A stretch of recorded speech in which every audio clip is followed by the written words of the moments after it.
श्री गुरुदेव दत्त. श्री गुरुचरित्र अध्याय 22.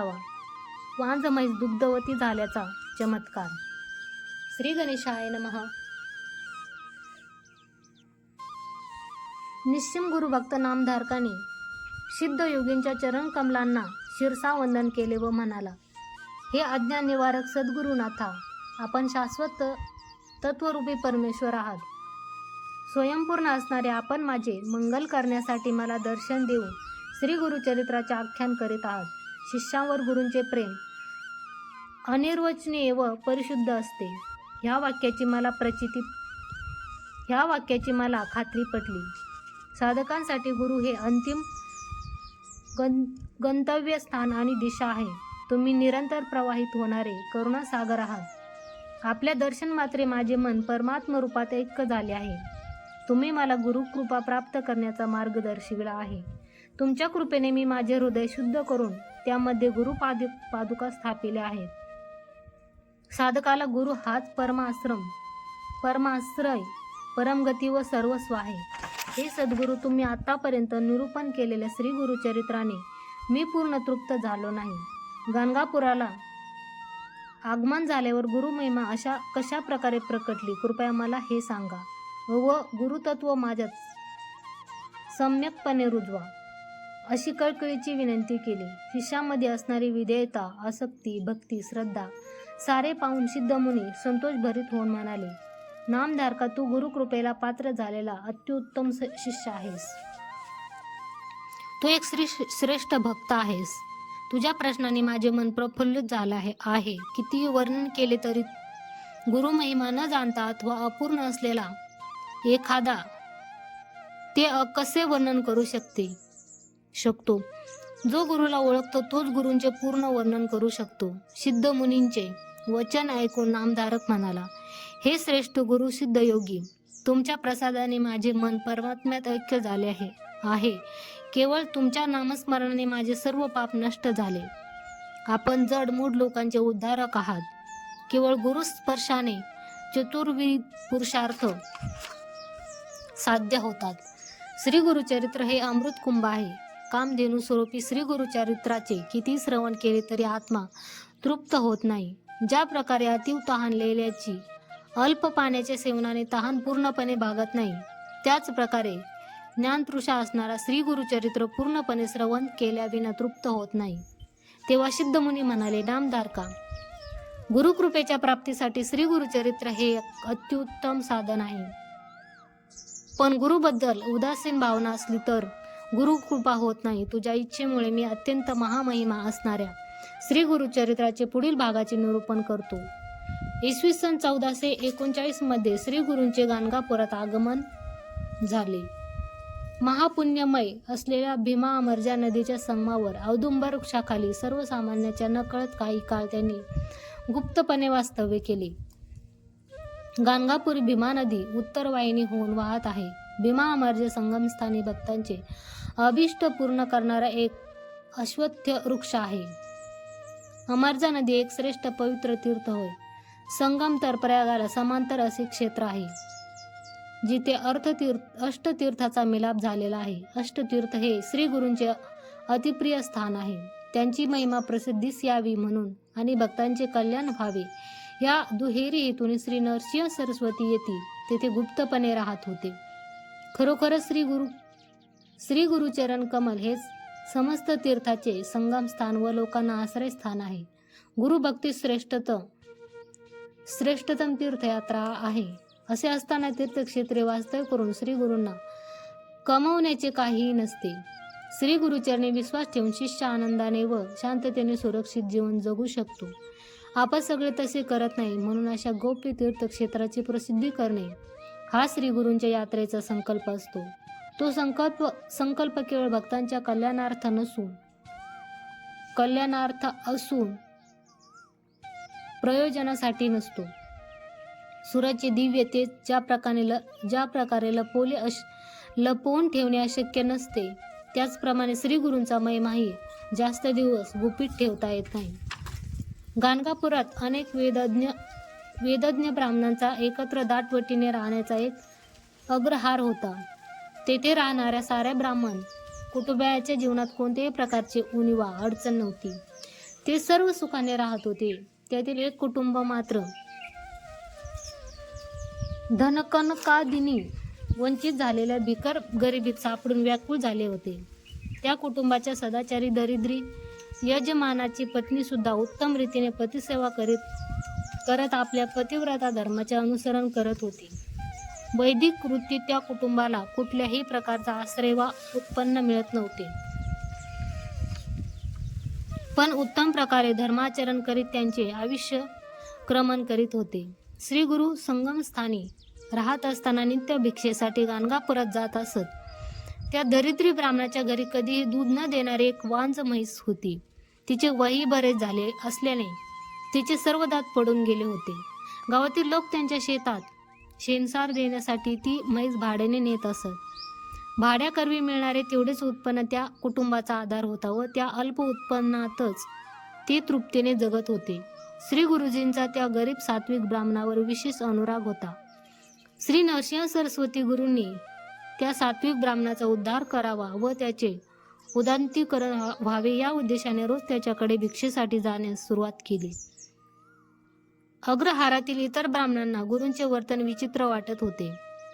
त्यामधील गूढार्थ जाणून न घेता सर्व गुरूंची निंदा करत होते. ते असे आपापसात आलोचना करत होते, आम्ही क्षत्रिय ब्राह्मण असूनही आमच्या घरी येऊन मिष्टान्न स्वीकारायचे सोडून स्थितीगत नसणाऱ्या त्या गरीब ब्राह्मणाकडे श्री गुरु का बरे भिक्षेसाठी जात असतील? ते आमच्या समजुतीच्या पलीकडे आहे. बहुतेक आमच्या घरच्यांना श्री गुरूंना रुचत नसावे. भक्तवत्सल्य गुरुनाथाला भक्तिवाचाची भूक नसते, भक्तिभावाची भूक असते, स्वादिष्ट अन्नाची नव्हे. हे त्यांना कसे कळणार? सर्व अन्न देणाऱ्याला अजून कुठल्या मिष्टान्न भोजनाची आवश्यकता असते. भक्ताचे नाद असणाऱ्या भक्तवत्सल्य गुरूंना गरीब श्रीमंत, स्वकीय परकीय, स्थानमान, ज्ञान अज्ञानी, स्त्री पुरुष असा कोणताही भेदभाव नसतो. त्यांचे लक्ष भक्तांच्या परमार्थाकडे असते, त्यांच्या अवस्थेवर नव्हे. सात्विक लोकांचा, सद्भक्तांचा उद्धार करण्यास त्यांच्या ह्या प्रकारच्या आवरणाचा उद्देश असतो. सात्विक व भाविकांना ते विशेष अनुकंपा दर्शवितात. ते सद्भक्तांना इहलोकी सुख समृद्धी व परलोकी सद्गतीचा अनुग्रह करणारे महापुरुष आहेत. दुःखित भक्तांची भाग्यरेषा बदलण्याच्या आणि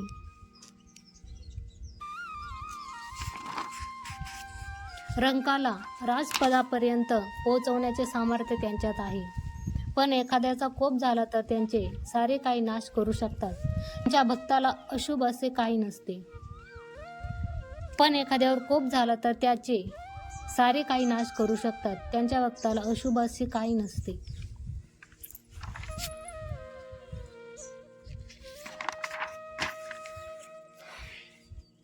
तो ब्राह्मण गरीब दीन असला तरी महापुण्यवान होता. एक दिवस मध्यान्ह समयी श्री गुरु त्या गरीब ब्राह्मणाच्या घरी पधारले. त्या दिवशी कोणी त्या वान म्हशीला भाड्याने नेले नव्हते. त्याला घरातच बांधून ठेवले होते. तिला घरातच बांधून ठेवले होते. शिवाय त्या दिवशी त्या ब्राह्मणाला कोणतीच भिक्षा प्राप्त झाली नव्हती.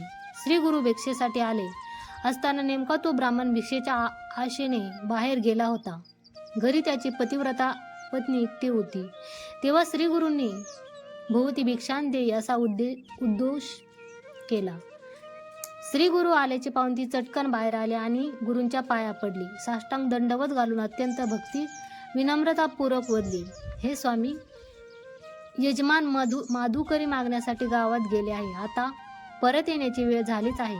येताना उत्तम धान्य आणतील. कृपया तोपर्यंत आपण विश्रांती घ्यावी अशी प्रार्थना केली व पतिदेव येता क्षणी त्यांना भिक्षान्न वाढवण्याविषयी सांगितले. तेव्हा श्री गुरु तिला उद्देशून म्हणाले, हे माते, तुझ्या घरात जी म्हैस आहे तिचे दूध काढून तेच आम्हाला भिक्षा म्हणून अर्पण कर. आम्ही तेच अन्न म्हणून स्वीकार करू. उगाचच घरात काही नाही असे खोटे आम्हाला सांगू नकोस. आम्हाला भिक्षान्नच हवे असे काही नाही. तुमच्या घरी असलेल्या म्हशीचे दूधच आम्हाला दे. दिलेली कोणतीही गोष्ट आमच्या हेतूची पूर्तता करेल.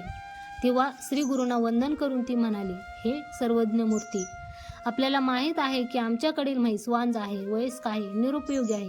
तिचे दात देखील झडून पडून गेले आहेत. त्याशिवाय जन्मतः वांज असल्यामुळे ती कोणत्याही कामाला उपयोगी नाही. चरितार्थाचा अन्य मार्ग नसलेले आम्ही तिला भाडे तत्वावर देऊन चरितार्थ चालवितो. रेडा असे समजूनच आजपर्यंत आम्ही तिचे पालन पोषण करीत आहोत. म्हणूनच आम्ही तिला व्यसन घातली आहे. गुरुजी, तुम्ही म्हशीचे दूध आण म्हणून सांगितले तेव्हा आण म्हणून सांगितले आहे, परंतु वांज म्हैस दूध कशी देईल? वांज म्हशीने दूध दिल्याचे कुठेही निदर्शनास आहे का? हे सृष्टीच्या नियमाविरुद्ध आहे. जन्मापासून ही म्हैस आमच्याकडेच असल्याने आम्ही ही विकणार नाही, म्हणूनच हिला आमच्या जवळ ठेवले आहे. दूध, दही व इतर उत्पादन देण्यास हिचे काही प्रयोजन नाही. दूध नाही तर तिचे शेण उपयोगाला येते, म्हणून हिला लोक भाड्याने नेतात. यजमान घरी येता क्षणी आपल्याला भिक्षान्न वाढीन. तेव्हा श्री गुरु म्हणाले, हे माते, आमच्याशी खोटं बोलत आहेस. तुम्हाला वाटते तशी ती वांज नाही. जेवढं काढशील तेवढे दूध देईल ती. झटकन जा आणि चरवी घेऊन ये. दूध काढून मला भिक्षारूपाने वाढ. भिक्षा देण्यास तुला अन्य वस्तूची वाट पाहण्याची आवश्यकता नाही. ती बिचारी विस्मित झाली. तरी गुरुंवरच्या दृढ विश्वासाने ती साध्वी तिच्या वांज म्हशीपाशी गेली व तिने दूध पिळायला सुरुवात केली. तर काय आश्चर्य! 2 चरवी भरून दूध निघाले. ते बघून तिला आश्चर्य वाटले. श्री गुरुदेव स्वरूपीच आहेत याची जाणीव तिला झाली. तिने श्री गुरूंना त्यांच्या सांगण्याप्रमाणे म्हशीच्या ताज्या दुधाची भिक्षा वाढली. श्री गुरूंनी ते संतोषाने स्वीकारले व ते अतृप्त झाले. नंतर त्यांनी त्या साध्वीला आशीर्वाद दिला, हे द्विजभार्ये, तुमच्या घरात लक्ष्मी स्थिर राहील. यापुढे तुम्हाला पुत्र, पौत्र, धनधान्य, कनकाधिक सारे ऐश्वर प्राप्त होईल व तुम्ही निरंतर सुखासमाधानाने आयुष्य जगाल. असा अनुग्रह देऊन संगमाला परतले. थोड्याच वेळाने यजमान घरी आल्यावर पत्नीने त्याला सारे सविस्तरपणे सांगितले. दोघांनी आनंदाने गुरूंची स्तुती केली व त्या ब्राह्मणाने तिला समजविले, प्रिय भार्ये, भिक्षेसाठी आपल्याकडे आलेले हे यती सामान्य नव्हते. ते ईश्वररूपी आहेत. अशा प्रकारचे अलौकिक चमत्कार केवळ दैवी पुरुषच करू शकतात. ते दृश्यरूपी परमेश्वर आहेत. त्यांच्या समान कुणीही नाही. आज आम्हाला गुरुदर्शनाचे भाग्य व त्यांचा आशीर्वाद मिळाला आहे. आपले अनिष्ट दुर्दैव सारेच आजपासून दूर होणार आहे. श्री गुरुवचनावर सदोदित शब्दसहा दृढ विश्वास ठेवणाऱ्या माणसाला काही असाध्य नाही. अशा माणसाला निश्चितपणे गुरु कृपा प्राप्त होते, ह्यात संशय नाही. त्यानंतर त्या दाम्पत्याने पूजा साहित्यासह संगमास्थानी जाऊन श्री गुरूंचे दर्शन घेऊ भक्तिभावाने धूप, दीप, नैवेद्य, फल, तांबूळ, दक्षिणादीने विधियुक्तपणे त्यांचे पूजन केले व सद्भावनेने अभिवंदन केले. श्री गुरूंच्या अनुग्रहाला पात्र झाल्याने त्यांना सुपुत्र व सुपुत्रीचाही लाभ झाला. त्यांचे दारिद्र्य संपले व सदनी सुख, शांती, संपत्ती स्थिरावली. ते सुखानंदात जगले.